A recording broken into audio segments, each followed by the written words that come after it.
Menachem was a king of the northern Israelite Kingdom of Israel. He was the son of Gadi, and the founder of the dynasty known as the House of Gadi or House of Menahem. Some have speculated that Gadi was a scion of the tribe of Gad. In the Bible, Menachem's 10-year reign is told in 2 Kings chapter 15 verses 14 to 22.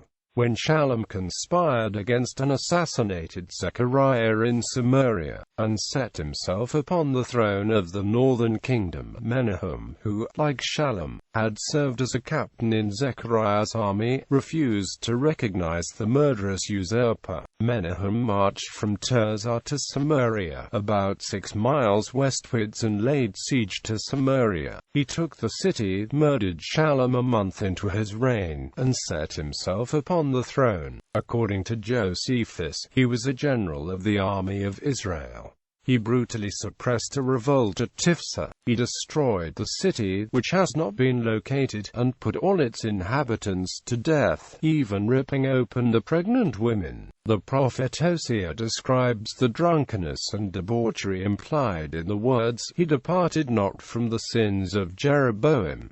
Quote, the author of the books of Kings describes his rule as one of cruelty and oppression. The author is apparently synopsizing the annals of the kings of Israel, and gives scant details of Menachem's reign. Chronology. Menachem became king of Israel in the 39th year of the reign of Azariah, king of Judah, and reigned for 10 years. According to the chronology of Couch, he ruled from 743 BC, according to Schrader, from 745 to 736 BC. William F. Albright has dated his reign from 745 to 738 BC, while E.R.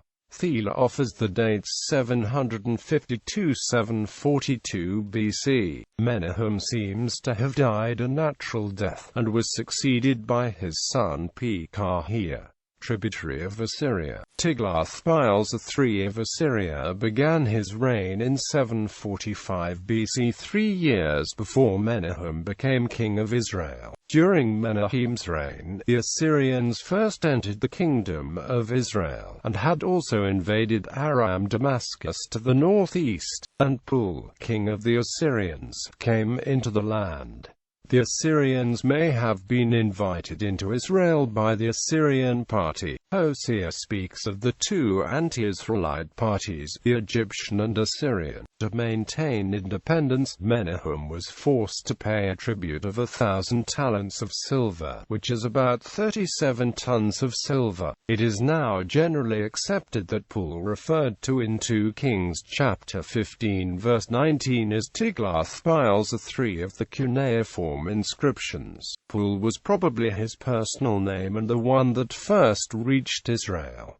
Tiglath-Pileser records this tribute in one of his inscriptions. To pay the tribute, Menachem exacted 50 shekels of silver, about 11 quarters of a pound or 0.6 kilograms, from all the mighty men of wealth of the kingdom. To collect this amount, there would have had to be at the time some 60,000 that were mighty and rich in the kingdom. After receiving the tribute, Tiglath-Pileser returned to Assyria. However, from that time the kingdom of Israel was a tributary of Assyria, and when Hoshea some 10 years later refused to pay any more tribute, it started a sequence of events which led to the destruction of the kingdom and the deportation of its population.